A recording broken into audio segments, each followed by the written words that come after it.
ETV ప్రేక్షకులకు నమస్కారం. శుభమస్తు కార్యక్రమానికి స్వాగతం. ఈనాటి శుభమస్తు కార్యక్రమంలోని ఈ వారం గ్రహ ఫలమంశంలో గ్రహాల స్థితిగతులు, వాటి యొక్క శుభాశుభ ఫలితాల గురించి పరిశీలిద్దాం. జూన్ 23వ తేదీ నుంచి జూన్ 29వ తేదీ వరకు ద్వాదశ రాశుల వారికి ఏర్పడేటువంటి శుభాశుభ ఫలితాలతో పాటు అనుకూల గ్రహాలు, ప్రతికూల గ్రహాల దోష నివృత్తికి ఎటువంటి పరిహారాలు పాటించాలి అనేటువంటి విషయాలు తెలుసుకుందాం. నిద్రించే ముందు పాటించవలసినటువంటి నియమాల గురించి శరీరస్థాంశంలో తెలుసుకుందాం. ఈ వారంలో ముఖ్యమైనటువంటి రోజులు కూడా పరిశీలిద్దాం. ముందుగా నేటి పంచాంగ వివరాలు. శ్రీ క్రోధినామ సంవత్సరం, ఉత్తరాయణం, గ్రీష్మ ఋతువు, జ్యేష్ఠమాసం, బహుళపక్షం. ఈ రోజు తిథి బహుళ పాడ్యమి, తెల్లవారుజామున 5:46 పూర్తయింది. ప్రస్తుత తిథి విధియ, తెల్లవారుజామున 4:30 వరకు ఉంటుంది. నక్షత్రం పూర్వాషాఢ, సాయంత్రం 6:22 వరకు. రాహుకాలం సాయంత్రం 4:30 నుంచి 6 గంటల వరకు. ఈ వారంలో ముఖ్యమైనటువంటి రోజులు పరిశీలిద్దాం. జూన్ 25వ తేదీ మంగళవారం, సంకటహర చతుర్థి. ఈ వారంలో గ్రహాల యొక్క స్థితిగతులు పరిశీలిద్దాం. బృహస్పతి సంచారం ఈ వారం అంతా కూడా వృషభ క్షేత్రంలో, శత్రుక్షేత్రం. రవి, బుధ, శుక్రుల సంచారం మిథున క్షేత్రంలో, బుధుడికి స్వక్షేత్ర స్థితి. కేతు సంచారం కన్యాక్షేత్రంలో, శని సంచారం స్వక్షేత్ర స్థితి, మూల త్రికోణ స్థితి, కుంభక్షేత్ర స్థితి. రాహు సంచారం మీనక్షేత్రంలో, కుజ సంచారం మేషక్షేత్రంలో, స్వక్షేత్ర స్థితి, మూల త్రికోణ స్థితి. ఇది ఈ వారం ఉన్నటువంటి గ్రహాల యొక్క స్థితిగతులు. వీటి ఆధారంగా ద్వాదశ రాశుల వారికి ఏర్పడేటువంటి శుభాశుభ ఫలితాలు సూచనప్రాయంగా, గోచారపరంగా తెలుసుకుందాం. ముందుగా మేషరాశి.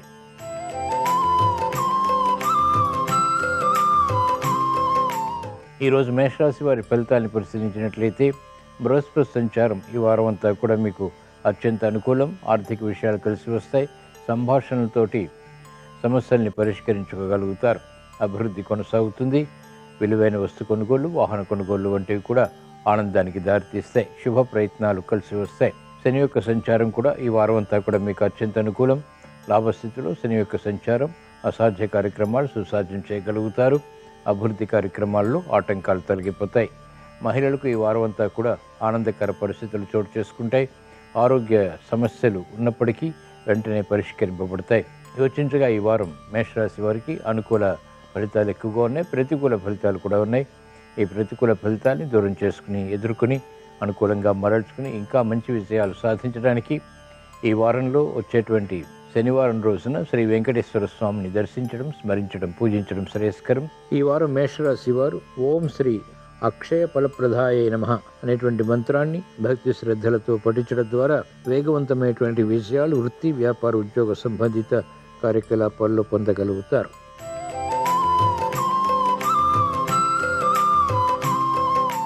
ఈ వారం వృషభ రాశి వారి ఫలితాలని పరిశీలించినట్లయితే బృహస్పతి సంచారం ప్రతికూలంగా ఉంది. రాహు సంచారం అత్యంత అనుకూలం. చేపట్టినటువంటి కార్యక్రమాలు ఆకస్మికంగా కలిసి వస్తాయి. నూతన ఉత్సాహంతో కూడినటువంటి కార్యకలాపాల ద్వారా ఉత్తేజాన్ని పెంపొందింప చేసుకోగలుగుతారు. మానసిక క్లేశాలు కూడా సమాంతరంగా ఉంటాయి. బుధ సంచారం, శుక్ర సంచారం కూడా అనుకూలతను కలిగిస్తుంది. రవి సంచారం వ్యయాన్ని కలిగిస్తుంది. ఆకస్మిక ఆదాయం కూడా లేకపోలేదు. కార్యక్రమ నిర్వహణలో నైపుణ్యం క్రీడారంగం వారికి పెరుగుతుంది. సినీ రంగం వారికి కూడా మంచి అవకాశాలు లభిస్తాయి. ఆకస్మిక విజయాలు ఆనందానికి దారితీస్తాయి. నూతన ఉత్సాహంతో కూడినటువంటి కార్యకలాపాలు ఉపాధ్యాయ వృత్తి వారికి రాణిస్తాయి. వ్యవసాయ రంగం వారికి ప్రోత్సాహం ఉంటుంది. యోచించగా ఈ వారం వృషభ రాశి వారికి అనుకూల పరిస్థితులు, ప్రతికూల పరిస్థితులు సమాంతరంగా ఉన్నాయి. ఈ ప్రతికూల పరిస్థితులను కూడా దూరం చేసుకుని, ఎదుర్కొని, అనుకూలంగా మరల్చుకుని ఇంకా మంచి విజయాలు సాధించడానికి ఈ వారంలో వచ్చేటువంటి గురువారం రోజున శ్రీ దక్షిణామూర్తిని దర్శించడం, స్మరించడం, పూజించడం శ్రేయస్కరం. ఈ వారం వృషభ రాశి వారు ఓం శ్రీ పరంజ్యోతిషే నమః అనేటువంటి మంత్రాన్ని భక్తి శ్రద్ధలతో పఠించడం ద్వారా ప్రశాంతత పెరుగుతుంది.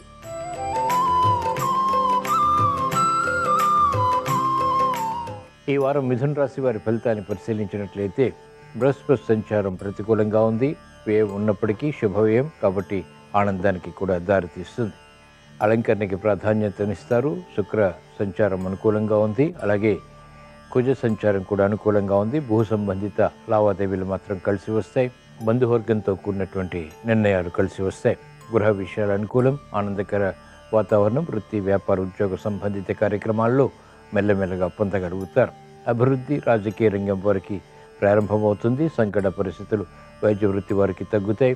మెరుగైనటువంటి అవకాశాలు న్యాయవాద వృత్తి వారు కూడా పొందగలుగుతారు. యోచించగా ఈ వారం మిథున రాశి వారికి అనుకూల ప్రతికూల ఫలితాలు సమాంతరంగా ఉన్నాయి. ఈ ప్రతికూల ఫలితాలని కూడా దూరం చేసుకుని ఎదుర్కొని అనుకూలంగా మరల్చుకుని ఇంకా మంచి విషయాలు సాధించడానికి ఈ వారంలో వచ్చేటువంటి శుక్రవారం రోజున శ్రీ మహాలక్ష్మీదేవిని దర్శించడం, స్మరించడం, పూజించడం శ్రేయస్కరం. ఈ వారం మిథున రాశి వారు ఓం శ్రీ భక్త వక్షలాయ నమః అనేటువంటి మంత్రాన్ని భక్తి శ్రద్ధలతో పఠించడం ద్వారా వ్యయాన్ని నియంత్రించగలుగుతారు, ఆదాయాన్ని పెంపొందింప చేసుకోగలుగుతారు.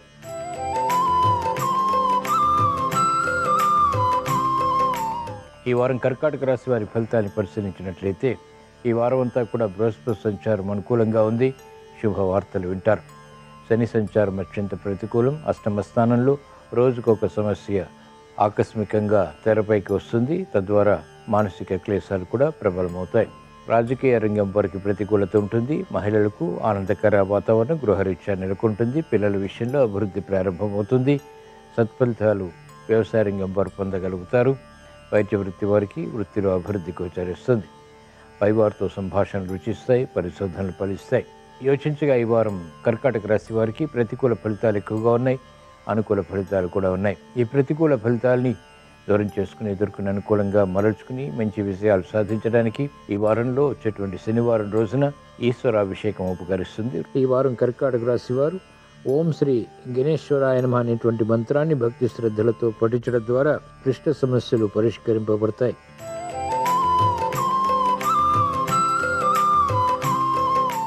ఈ వారం సింహరాశి వారి ఫలితాలను పరిశీలించినట్లయితే బృహస్పతి సంచారం ప్రతికూలంగా ఉంది. రవి బుధ శుక్రుల సంచారం అత్యంత అనుకూలం. ఆర్థిక వ్యవహారాలు కలిసి వస్తాయి. నూతన ఉత్సాహంతో కార్యక్రమాలు ప్రారంభించగలుగుతారు. అష్టమ రాహు పరిస్థితి ద్వారా అనుకూల ఫలితాలు కూడా తగ్గుతాయి. అవరోధాలను కూడా ఎదుర్కొంటారు. ఆరోగ్య విషయంలో ముఖ్యంగా జాగ్రత్తలు పాటించాలి. సప్తమ శని యొక్క సంచారం ద్వారా ఆకస్మిక ప్రతికూల మార్పులు, విరోధాలు కూడా తలెత్తేటువంటి సంఘటనలు ఏర్పడతాయి. మంచి అవకాశాలు సాఫ్ట్వేర్ రంగం వారు సద్వినియోగపరచుకోగలుగుతారు. చేపట్టినటువంటి కార్యకలాపాలు ఉపాధ్యాయ వృత్తి వారికి ప్రోత్సాహాన్ని పెంచుతాయి. వ్యవసాయ రంగం వారికి నూతన విధి విధానాలతో కూడినటువంటి కార్యక్రమాలు వృత్తిపరంగా గుర్తింపును తెచ్చిపెడతాయి. యోచించగా ఈ వారం సింహరాశి వారికి అనుకూల ఫలితాలు ఎక్కువగా ఉన్నాయి, ప్రతికూల ఫలితాలు కూడా సమాంతరంగా ఉన్నాయి. ఈ ప్రతికూల ఫలితాలని దూరం చేసుకుని ఎదుర్కొని అనుకూలంగా మరల్చుకుని ఇంకా మంచి విషయాలు సాధించడానికి ఈ వారంలో వచ్చేటువంటి బుధవారం రోజున శ్రీ మహాలక్ష్మీదేవిని దర్శించడం, స్మరించడం, పూజించడం శ్రేయస్కరం. ఈ వారం సింహరాశి వారు ఓం శ్రీ సర్వజ్ఞాయ నమః అనేటువంటి మంత్రాన్ని భక్తి శ్రద్ధలతో పఠించడం ద్వారా ఏర్పడినటువంటి సమస్యలు పరిష్కరింపబడతాయి. నూతన ఉత్సాహం పెరుగుతుంది.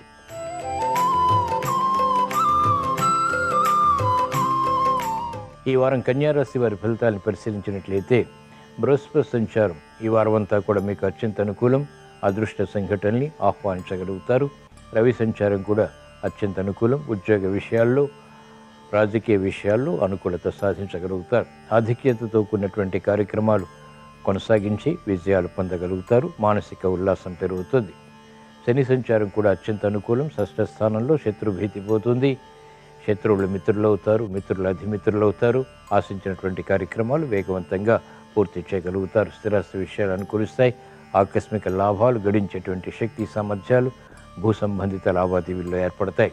యోచించగా ఈ వారం కన్యారాశి వారికి అనుకూల ఫలితాలు ఎక్కువగా ఉన్నాయి, ప్రతికూల ఫలితాలు చాలా తక్కువగా ఉన్నాయి. అయినప్పటికీ ఈ ప్రతికూల ఫలితాలను కూడా దూరం చేసుకుని అనుకూలంగా మరల్చుకుని ఇంకా మంచి విజయాలు సాధించడానికి ఈ వారంలో వచ్చేటువంటి మంగళవారం రోజున శ్రీ మహాగణపతిని దర్శించడం, స్మరించడం, పూజించడం శ్రేయస్కరం. ఈ వారం కన్యారాశి వారు ఓం శ్రీ ఉమా సుతాయ నమః అనేటువంటి మంత్రాన్ని భక్తి శ్రద్ధలతో పఠించడం ద్వారా మెరుగైనటువంటి అవకాశాలు ఆర్థికంగా దగ్గరవుతాయి. అదృష్ట సంఘటనల్ని ఆహ్వానించగలుగుతారు.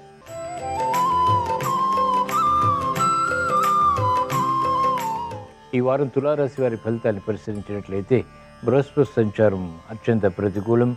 శని సంచారం కూడా ప్రతికూలంగా ఉంది. కాబట్టి ఏమరపాటుతో కార్యక్రమాలు ప్రారంభించి సమస్యలను ఆహ్వానిస్తారు. ఈ విషయాల్లో జాగ్రత్తలు వహించాలి. ఆర్థిక విషయాల్లో, ఆరోగ్య విషయంలో కూడా జాగ్రత్తలు పాటించవలసినటువంటి సమయం ఇది. అనుకోని సమస్యలు ఆకస్మికంగా వెలుగులోకి వస్తాయి. విద్యార్థులకి మందత్వం పెరుగుతుంది. ఉపాధ్యాయ వృత్తి వారికి ఆకస్మిక సమస్యలు వృత్తిలో ప్రతికూలతని పెంచుతాయి. న్యాయవాద వృత్తి వారికి వృత్తిపరమైనటువంటి వ్యవహారాల్లో విరోధాలు ప్రబలమవుతాయి. చేపట్టినటువంటి కార్యకలాపాలు వైద్య వృత్తి వారికి వికటిస్తాయి. నూతన ఉత్సాహంతో కార్యక్రమాలు ప్రారంభించలేకపోతారు. యోచించగా ఈ వారం తులారాశి వారికి ప్రతికూల ఫలితాలు ఎక్కువగా ఉన్నాయి, అనుకూల ఫలితాలు తక్కువగా ఉన్నాయి. ఈ ప్రతికూల ఫలితాలను ఎదుర్కొని అనుకూలంగా మరల్చుకుని ఇంకా మంచి విషయాలు సాధించడానికి ఈ వారంలో వచ్చేటువంటి గురువారం రోజున శ్రీ దక్షిణామూర్తిని దర్శించడం, స్మరించడం, పూజించడం శ్రేయస్కరం. ఈ వారం తులారాశి వారు ఓం శ్రీ విజయాయ నమః అనేటువంటి మంత్రాన్ని భక్తి శ్రద్ధలతో పఠించడం ద్వారా విపత్కర పరిస్థితులు తగ్గుతాయి, ప్రమాదాలు దూరమవుతాయి.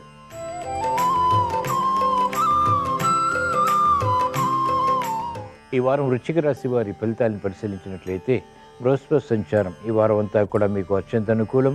బుధ సంచారం కూడా అత్యంత అనుకూలం. ఆకస్మిక విజయాలు ఆర్థికంగా చేకూరుతాయి. స్నేహితుల ద్వారా లబ్ధి చేకూరుతుంది. చేపట్టినటువంటి కార్యకలాపాలు కలిసి వస్తాయి. మానసిక ప్రశాంతత పెరుగుతుంది. వేధిస్తున్నటువంటి సమస్యల నుంచి ఉపశమనం లభిస్తుంది. అర్ధాష్టమ శని ప్రతికూలంగా ఉంది కాబట్టి అవరోధాలు కూడా ఎదుర్కొంటారు. చేపట్టినటువంటి కార్యకలాపాలపై ఆశాజనకమైనటువంటి వాతావరణం ఉన్నప్పటికీ ఆకస్మికంగా ప్రతికూలత ఏర్పడుతుంది. మానసిక క్లేశాలను పెంచుతుంది. ఈ విషయంలో జాగ్రత్తలు పాటించాలి. స్థిరాస్తి విక్రయాలు మాత్రం కలిసి వస్తాయి. యోచించగా ఈ వారం వృశ్చిక రాశి వారికి అనుకూల ఫలితాలు ఎక్కువగా ఉన్నాయి, ప్రతికూల ఫలితాలు కూడా ఉన్నాయి. ఈ ప్రతికూల ఫలితాలను దూరం చేసుకుని లేదా ఎదుర్కొని అనుకూలంగా మరల్చుకుని ఇంకా మంచి విషయాలు సాధించడానికి ఈ వారంలో వచ్చేటువంటి శనివారం రోజున శ్రీ ఆంజనేయ స్వామిని దర్శించడం, స్మరించడం, పూజించడం శ్రేయస్కరం. ఈ వారం వృశ్చిక రాశి వారు ఓం శ్రీ సుబ్రహ్మణ్యాయ నమః అనేటువంటి మంత్రాన్ని భక్తి శ్రద్ధలతో పఠించడం ద్వారా శుభవార్తలు వింటారు.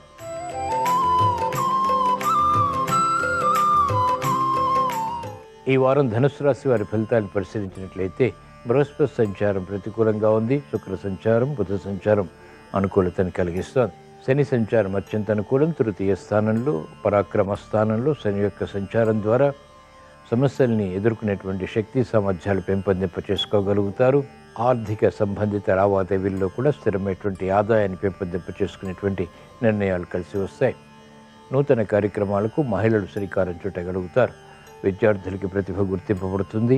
కోర్టు సంబంధిత వ్యవహారాల్లో న్యాయవాద వృత్తి వారికి అనుకూలత ఏర్పడుతుంది. యోచించగా ఈ వారం ధనుసు రాశి వారికి అనుకూల ఫలితాలు, ప్రతికూల ఫలితాలు సమాంతరంగా ఉన్నాయి.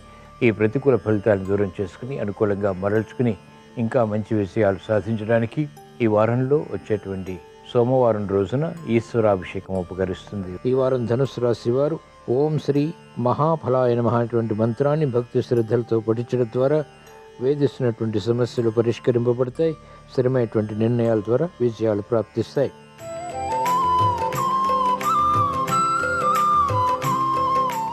ఈ వారం మకర రాశి వారి ఫలితాలను పరిశీలించినట్లయితే ఏలినాటి శని ప్రభావం కొనసాగుతోంది. అయినప్పటికీ బృహస్పతి సంచారం అత్యంత అనుకూలంగా ఉంది.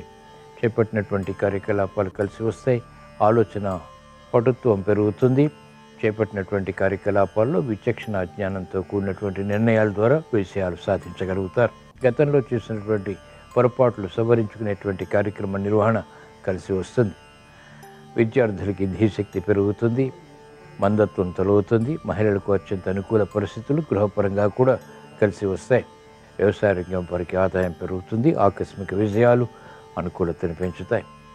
యోచించగా ఈ వారం మకర రాశి వారికి అనుకూల ఫలితాలు ఎక్కువగా ఉన్నాయి, ప్రతికూల ఫలితాలు కూడా ఉన్నాయి. ఈ ప్రతికూల ఫలితాలని దూరం చేసుకుని ఎదుర్కొని అనుకూలంగా మరల్చుకుని ఇంకా మంచి విషయాలు సాధించడానికి ఈ వారంలో వచ్చేటువంటి శనివారం రోజున శ్రీ సుబ్రహ్మణ్య స్వామిని దర్శించడం, స్మరించడం, పూజించడం శ్రేయస్కరం. ఈ వారం మకర రాశి వారు ఓం శ్రీ ప్రసన్నాత్మనే నమః అనేటువంటి మంత్రాన్ని భక్తి శ్రద్ధలతో పఠించడం ద్వారా ప్రశాంతత పెరుగుతుంది.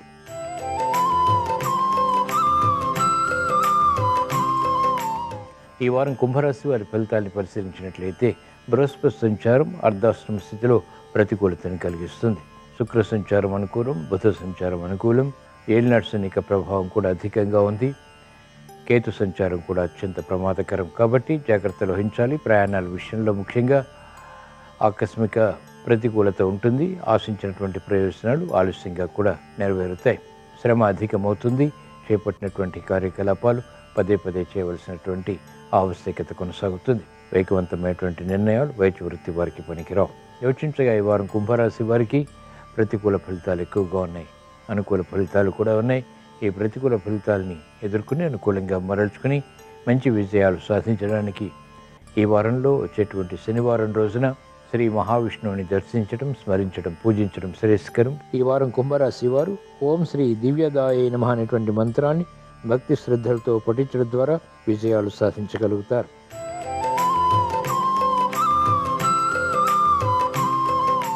ఈ వారం మీన రాశి వారి ఫలితాన్ని పరిశీలించినట్లయితే ఏలినాటి శని ప్రభావం కొనసాగుతోంది.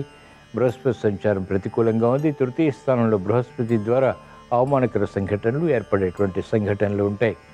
అర్ధాశ్రమ శుక్రుడు, అర్ధాశ్రమ బుధుడు, అర్ధాశ్రమ రవి కూడా ఆకస్మిక ప్రతికూలతని వృత్తి, వ్యాపార, ఉద్యోగ సంబంధిత కార్యక్రమాల్లో కలిగించేటువంటి సంఘటనలు ఉంటాయి. ఆకస్మిక ప్రతికూలత వృత్తిలో కూడా ఏర్పడుతుంది. ఆరోగ్య విషయంలో కూడా జాగ్రత్తలు వహించాలి. మెరుగైనటువంటి అవకాశాలు పొందలేకపోతారు. ముఖ్యంగా సంభాషణల విషయంలో జాగ్రత్తలు పాటించాలి.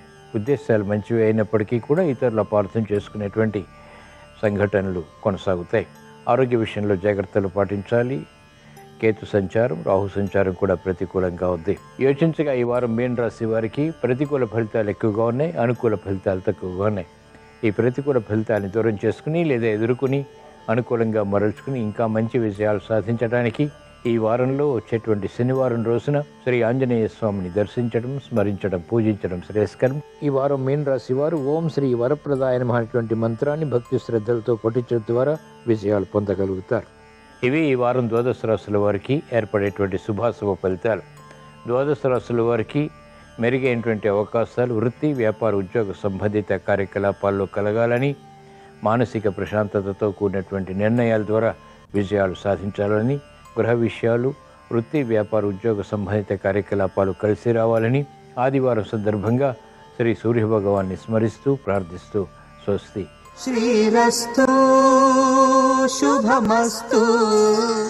నిద్రించేటప్పుడు కొన్ని ముఖ్యమైన నియమాలు పాటించాలని ప్రామాణిక గ్రంథాల్లో చెప్పారు. నిద్రకు సంబంధించి ఆరోగ్య ప్రాప్తిని సిద్ధింపజేసుకోవాలంటే ప్రతిరోజు బ్రహ్మ ముహూర్తంలో నిద్ర లేవాలని దేవీ భాగవతంలో చెప్పారు. పూర్తిగా చీకటిగా ఉన్న గదిలో నిద్రించరాదని పద్మపురాణంలో చెప్పారు. కొద్దిగా అయినా వెలుతురు ఉన్నటువంటి గదిలో నిద్రించాలి.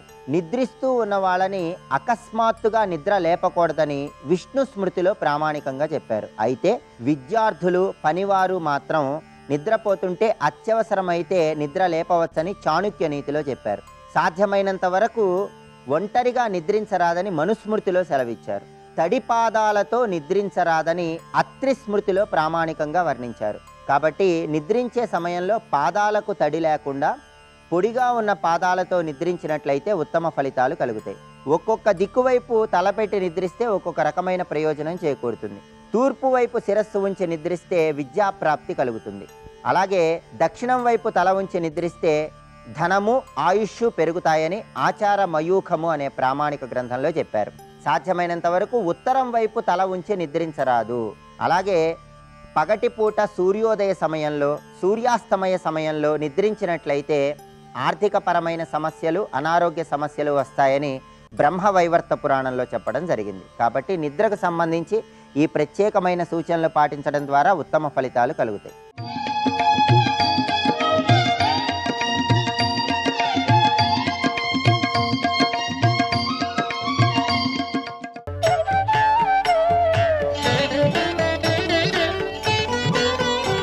సాంప్రదాయ వాస్తురీత్యా మనం గృహం కట్టేటప్పుడు ప్రతి ఒక్క గదిలో మనం ఆచరించవలసిన సూత్ర ప్రాతిపదికల గురించి తెలుసుకుంటున్నాం. అలాగే దేవుని విషయంలో కూడా ఆ దేవుని మందిరం, ఆ మందిరం నిర్మాణం చేయవలసి వచ్చినప్పుడు హాలులో కానీ లేక ప్రత్యేక మందిరంలో కానీ ఏర్పాటు చేసుకోవటం చాలా మంచిది. ఇంటిలో మాత్రం తూర్పు, ఉత్తరంలో గోడలకు తగలకుండా నిర్మాణాలు చేయటం చాలా మంచిది. దేవుడి గది కట్టేటప్పుడు ఈశాన్యముల తూర్పు గోడని ఆనుకోకుండా ఆ యొక్క మందిరాన్ని ఏర్పాటు చేసుకోవాలి. 3 అంగుళాల సందును ఉంచి నిర్మాణం చేసుకోవటం చాలా మంచిది. కనీసం 3 అంగుళాల సందు ఉండాలి, ఈశాన్యం వైపు, తూర్పు వైపు కూడా. అలాగే ఇంటిలో నిర్మించేటువంటి బాత్రూమ్స్ విషయంలో కూడాను ఆగ్నేయ వాయువ్య దిశలో ఉండేటట్టుగా నిర్మాణం చేసుకోవటం మంచిదే. తూర్పు సింహద్వార గృహమైతే వాయువ్య దిశలో బాత్రూమ్ నిర్మించటం చాలా మంచిది. ఉత్తర ద్వారం గల గృహమైతే ఆగ్నేయ దిశలోను, దక్షిణ సింహద్వారం గల గృహమైతే ఉత్తర వాయువ్యలోను, పడమర ద్వారం గల గృహమైతే తూర్పు ఆగ్నేయ దిశలో కానీ ఉండటం మంచిది. ప్రతి రూమ్లోనూ పడమర దక్షిణ గోడలను కబ్బోట్ల నిర్మాణం చేసుకోవటం చాలా విశేషకరం.